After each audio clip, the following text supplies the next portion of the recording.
Capitalism. It's an economic system that has raised the living standards for billions of people worldwide. Capitalism is a system of people creating value for other people and a continued upward progress. We have gone from backbreaking poverty to the great wealth that we see around us. Yet capitalism can have a dark side. Worker exploitation, income inequality, environmental abuse, an excessive focus on profits that can erode even the strongest societies. But an emerging movement could help change all that. Conscious capitalism is a reimagining of the whole institution of capitalism. It's a business-driven solution to some of the greatest weaknesses in a free market economy. Two successful companies are making conscious efforts to engage their employees and to be environmentally responsible. As we get help from our customers, from our communities, from our governments, we think that that vision can become a reality sooner rather than later.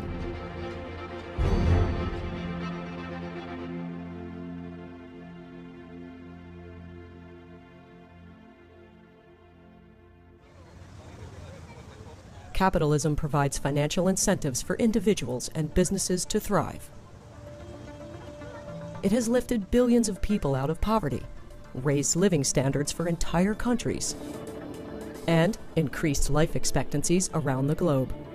What is capitalism? What I mean when I say capitalism is a truly free market. Every economic decision is voluntarily entered into by the buyer and the seller. I don't have to buy your product, and I can go somewhere else if I don't like your product. I don't have to work for you if I don't want to, and you don't have to hire me if you don't want to hire me.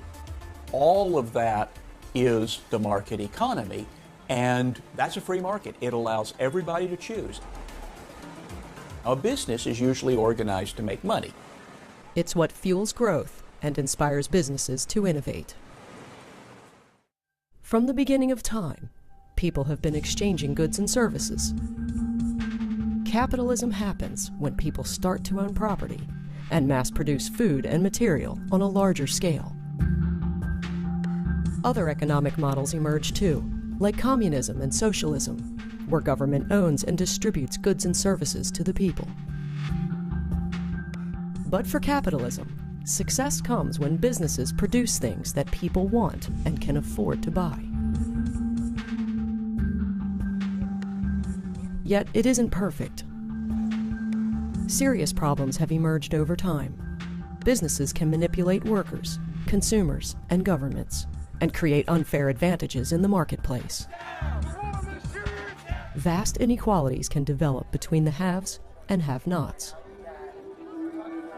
There's deep frustration, and I think rightly so, that businesses are co-opting the coercive power that governments have for private ends.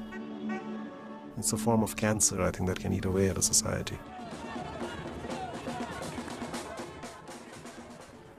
Conscious capitalism is a holistic rethinking about the whole foundations of this capitalist model. And these problems and these challenges will best be met by businesses, not by governments, not by other entities. Dr. Raj Sisodia is a professor of global business at Babson College. He has written several books and articles about conscious capitalism and is considered one of the thought leaders of the movement. It's not anti-capitalism, it is capitalism, but it's done, conceived, and executed in a more conscious way. Most people don't understand business very well. Business is continually caricatured in these very narrow, unflattering terms of being, it's all about the money, it's all about greed, it's selfish, it exploits people. When in fact, business is this great value creator in the world. Is it perfect? No. But overall, is it creating value? Yes. Could it create more value? It could, particularly if it adopted the principles of conscious capitalism. There are 4 pillars that describe the business objectives behind conscious capitalism. First, a conscious company is driven by a higher social purpose.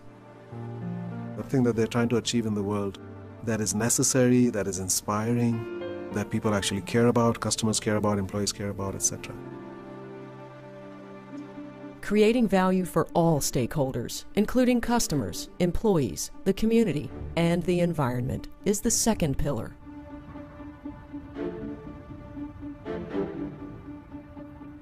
The third pillar centers on leaders who are driven by the company's purpose.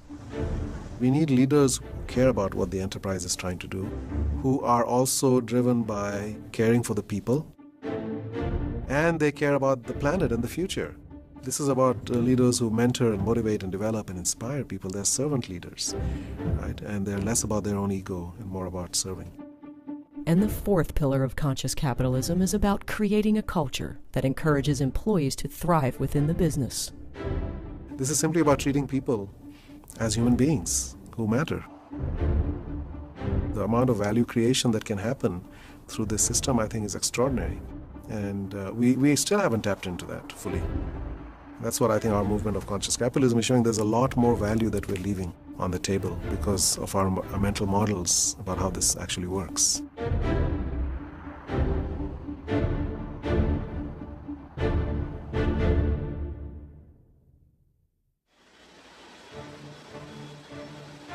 Most American workers are unhappy with their jobs, which is common in companies that focus only on the bottom line. This was a big problem in early industrial America. You start treating your employees as objects. You do all kinds of things in order just to squeeze out the last penny of profit. When we have a statistic that worldwide only 13% of employees are engaged in their work, that says a great deal about the kind of conditions that we've created under the old way of thinking about people and about business. We all want to be treated well.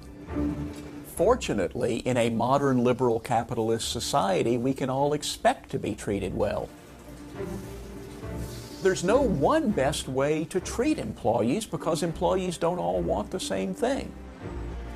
For one individual, the better deal may simply mean more money. For another individual, it may mean knowing you'll get off work at 5 o'clock so you can get home to be with your kids. For another one, it may mean being treated with respect and autonomy. Conscious companies strive to meet all of these wants in an effort to grow fundamentally stronger businesses.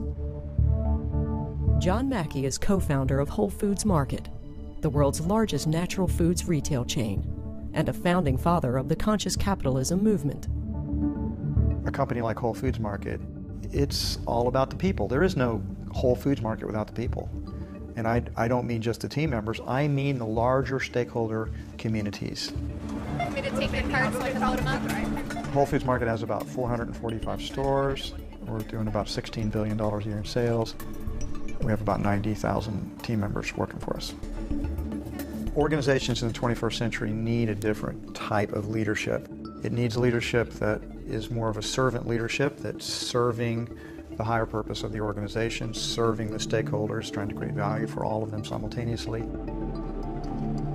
Conscious businesses, conscious capitalism, conscious organizations create a type of culture where human beings are flourishing and thriving. We have such a collaborative kind of view on how we bring on anyone for any position, team member, supervisor, store leadership, regional leadership. We do it together. And, I think that's lovely. Team member happiness is one of our core values here at Whole Foods Market. Without the team members, we don't have anything. I always like to say we like to keep team members as happy as possible because the happier our team members are, the happier our customers are going to be. It's a really good fish. It's called sable fish.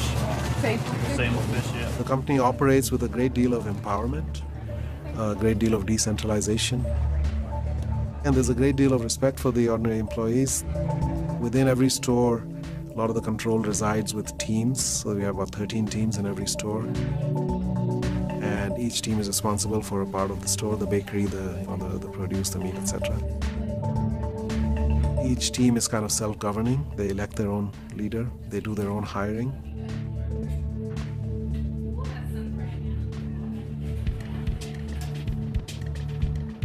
One measure of happiness at any job centers on wages. For nearly 20 years, Whole Foods has been listed in Fortune magazine's top 100 companies to work for. And the company tempers wage disparity between entry-level employees and top management by capping its executive salaries to no more than 19 times the average worker's pay. Whole Foods is a successful company. What they're doing appears to be working. Would it also work for a different set of managers for a different industry? I don't know. There are a lot of companies that are sharply criticized in the press for the way they treat employees or customers, and yet if customers keep coming and employees stay working there, it would suggest that both the customers and the employees are finding good value from that company. Conscious capitalism is a model that any company can adopt.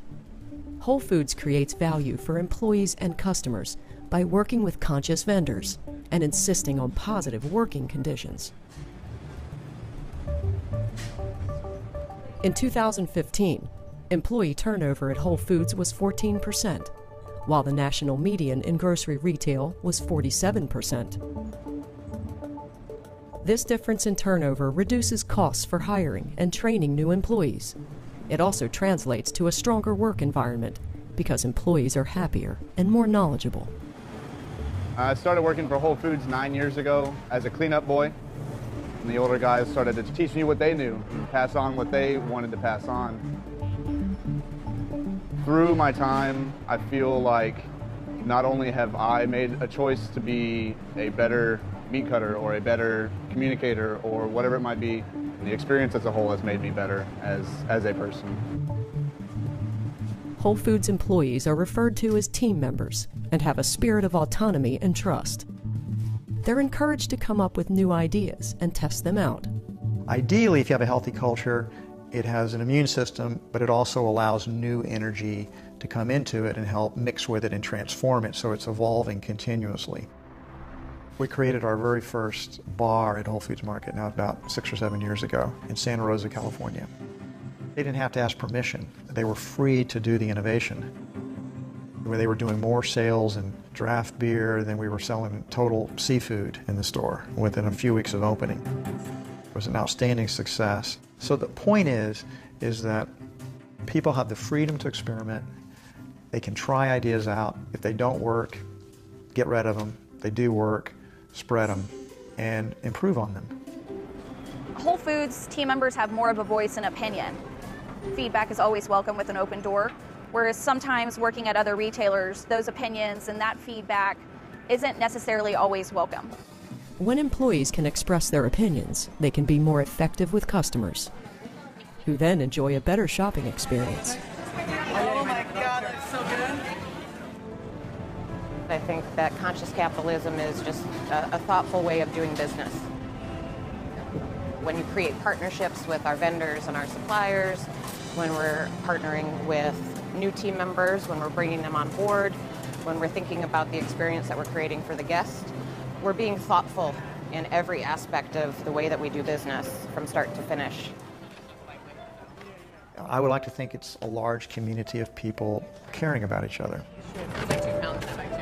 And this is the biggest kept secret, the underestimated quality that a good conscious business has a lot of is love.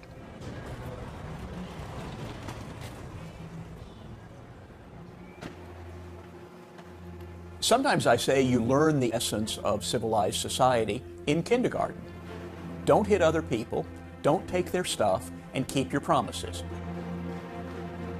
I want a government that enforces those rules. We need policemen to arrest people who violate those rules. We need courts to settle disputes, to try the people who are arrested. We need a national defense to protect us from people overseas. And other than that, I prefer to leave all the decisions in society to the voluntary interaction of thousands or millions or hundreds of millions of people. You need the government to step in, set the rules, and provide a backdrop. If you had just literally anything goes, I mean, you'd end up with kind of a pirate economy. You have to have someone who says, here are the rules, here's how they're enforced, and we're going to maintain stability in the economy. But more government control isn't the interest of conscious capitalists, nor is conscious capitalism a departure from the free market. Yet it does adopt value sets that move away from well-known abuses that can come from unethical capitalists.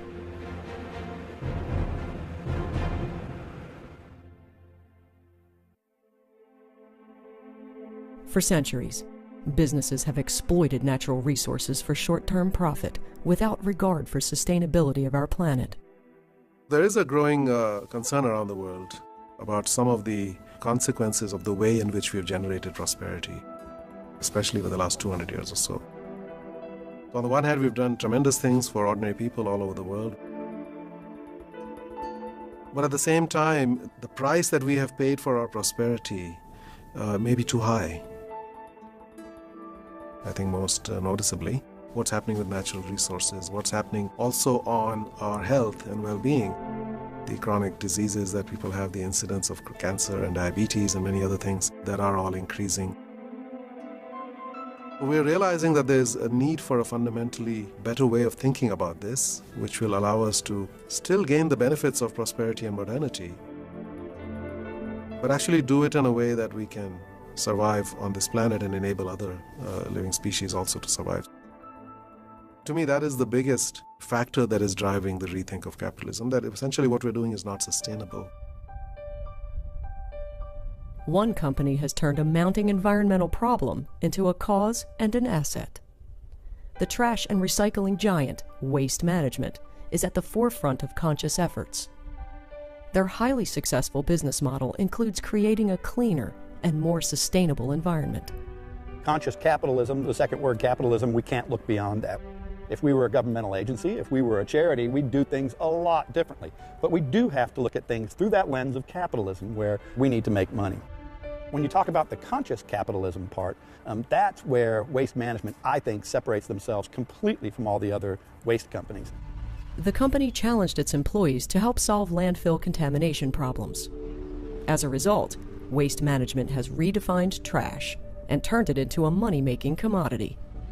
Very early on, we recognized that there was value in that material that you were paying us to take away. So we did a little study, and what we found out is that if we took all those materials you hand to us every day, and we were able to separate them, we would make about $13 billion of revenue by selling those materials. Each day, at a facility in Azusa, California, Waste Management processes more than 500 tons of recyclables, which lessens the input to landfills and creates a revenue stream by selling trash that can be used again. They are now the largest residential recycler in North America, recovering more than 14 million tons of material each year. What you're seeing here is the Waste Management Azusa Material Recovery Facility. It was built in 2014, and it separates all the commingled recyclables that people throw away in Southern California. The way the process works is it goes through a separation to remove the cardboard and newspaper away from all the bottles and cans and glass and metal that's in the waste stream.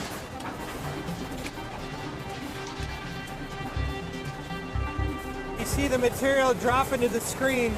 It's simply separating the material by size.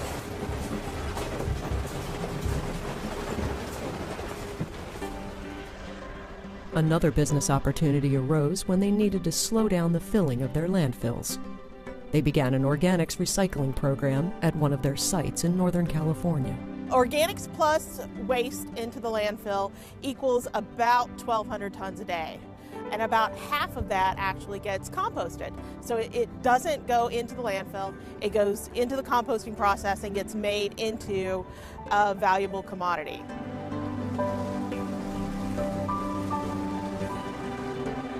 Before 1996, what happened to the green waste, it would come in and either get landfilled or it would be used as what we call alternative daily cover. So at the end of the day, we would put the green waste on top of the garbage to cover it.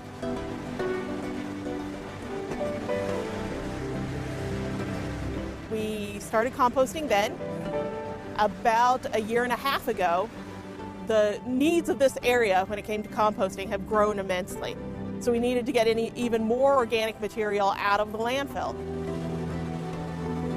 What we've done to help the community meet its recycling goals, its diversion goals from the landfill, is we expanded our composting facility.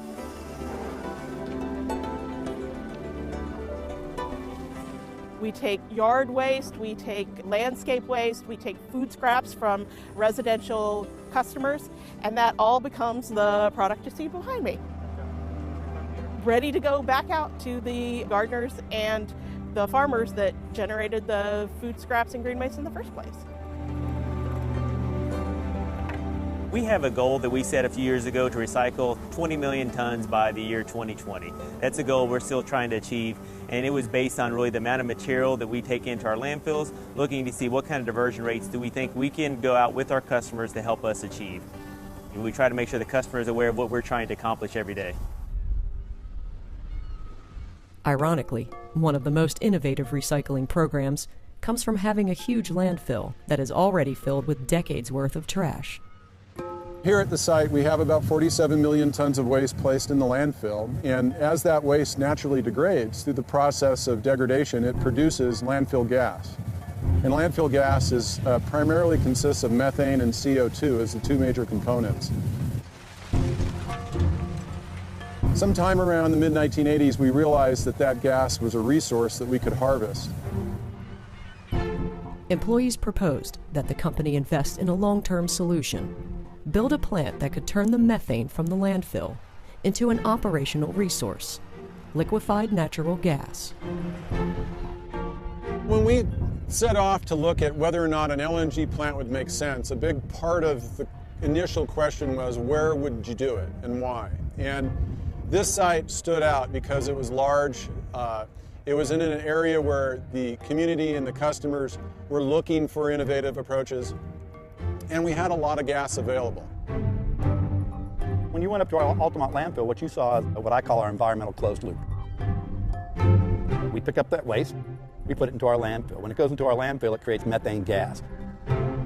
Methane gas is 22 times more harmful as a greenhouse gas than carbon dioxide.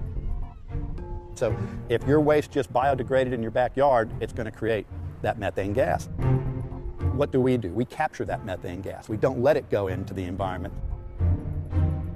We turn it into liquefied natural gas. That liquefied natural gas then goes to fuel the very truck that goes out to pick up your waste and bring that waste back to the landfill.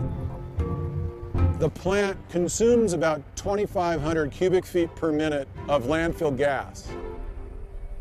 And from that gas, we can produce about 13,000 gallons a day of LNG fuel.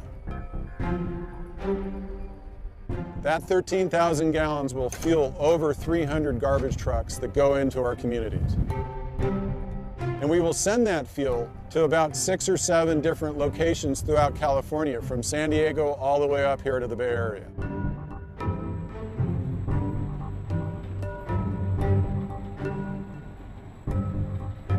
The company's choice to invest in an LNG plant and fleet saves money on fuel. Because of this, they're removing 30,000 tons of carbon emissions from the atmosphere every year. When we talk about the conscious part of conscious capitalism, for us, it means never forgetting that we do need to make money as a for-profit business, but also understanding that what we do matters. You know, what we do matters from an environmental point of view, what we do matters from a recycling point of view, what we do matters from a greenhouse gas point of view, and trying to minimize our footprint while maximizing our profits. That's the trick we play every day at Waste Management.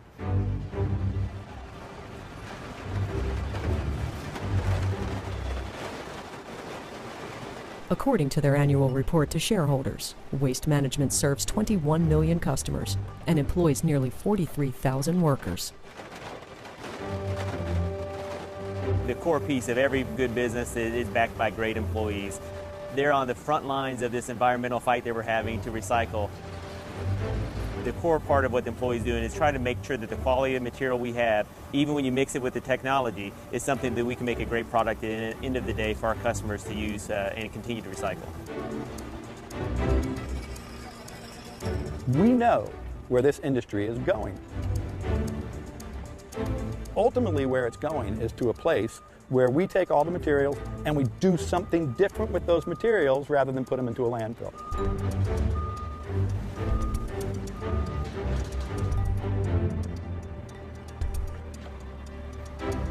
I like to say with the landfills, all we're doing with the landfills is we're storing that material until at some point in time we can go in and mine that material too to make better beneficial use out of it.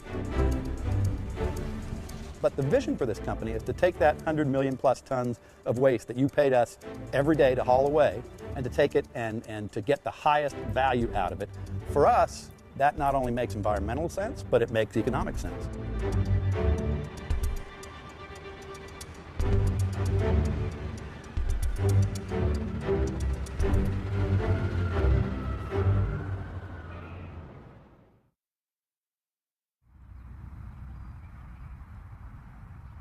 While Whole Foods and Waste Management are taking new approaches to business, there will always be other companies that take advantage.